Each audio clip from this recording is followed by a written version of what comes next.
My motivated message to my mentees at Glendale Middle School would be to not give up. Why? Because I myself was in Glendale Middle School, and I know like the stereotypes they make you go through. I understand some people tell you that you can't keep going to school because you live in the West Side community where there's gangs, where there's drug abuse, where there's like low high school rates. Um, the reason why I want you to be motivated is because I myself go back to the community just to let you know that I can do it. So if I did it, I know that you can too.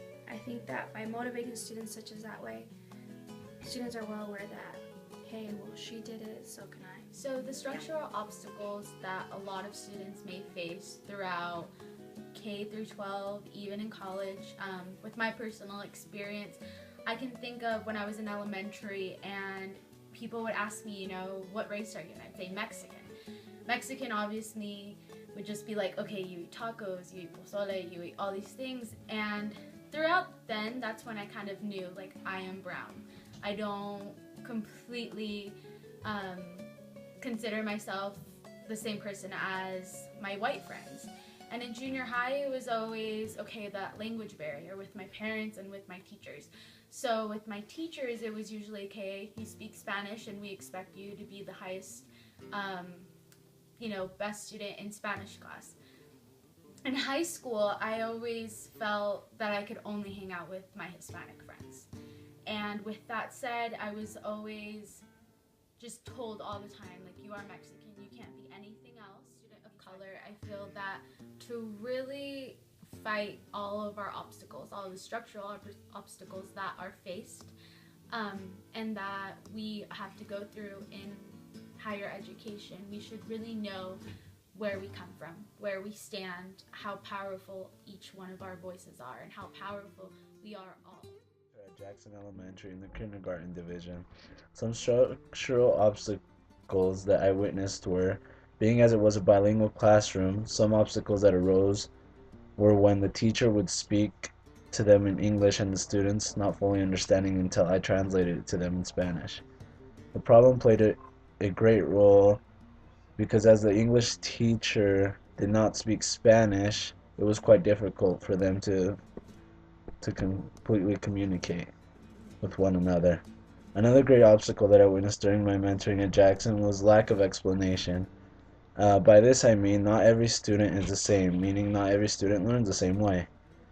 The teacher or teachers didn't really grasp this concept, and if one student were to understand it, the teacher would just move on, not waiting until all the other students were to understand it. Being a kindergarten classroom, there were not huge obstacles dealing with the student because they were so young and eager to learn. So based on the case study of minority students at a predominantly white institution, it brings up a point of students' experiences and how every student has a different background, causing the change in students as they progress through schooling. Many of the students at Jackson Elementary come from a challenging background. Many of these students would explain their stories to me and it was hard listening, whether it being from them not being able to celebrate their birthday from lack of funds to them not being able to fully understand what school was and what school was there to do. Some of the things that I learned from these students at Jackson were to never give up on anything. People are going to tell you that you cannot do it, but in the end you can. These students were not only there at the school to learn, but they were also there to teach. These students were teachers to each other and especially to me. They would show no sign of weakness even at their lowest points. Advice for students of color would be that although we go through struggles such as language barriers and parents not being able to help us with homework, I feel that throughout the struggle, like the commitment we have to school will soon off pay off. For all of my Jackson mentees and for everyone that was part of the Scholar Diversity Program and tutoring, I want to say that my personal experience, my parents were always there for me. They were always the parents that were able to help me out.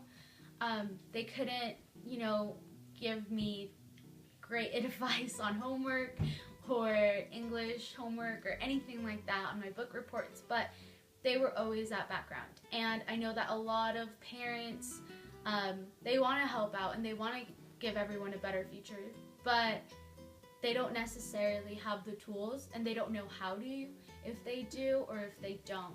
So from the reading from Chicana Farsa that we read in ethnic studies in first semester, that one I think really stuck to me, because the way that her aunt was putting her down, and I've known everyone throughout, my life telling me, are you sure you want to go to school, or are you sure that's what that degree that you want to pursue in?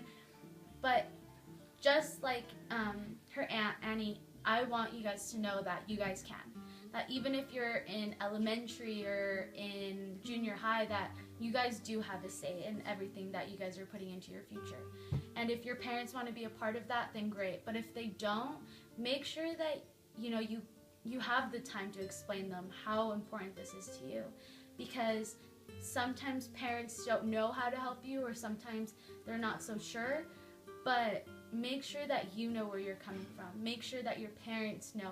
And if everyone else is putting you down in this, make sure that your voice is the most powerful one that will determine your future. Some advice that I give to these students is something that my grandpa would always tell me, which was, don't ever underestimate anyone, but always let people underestimate you.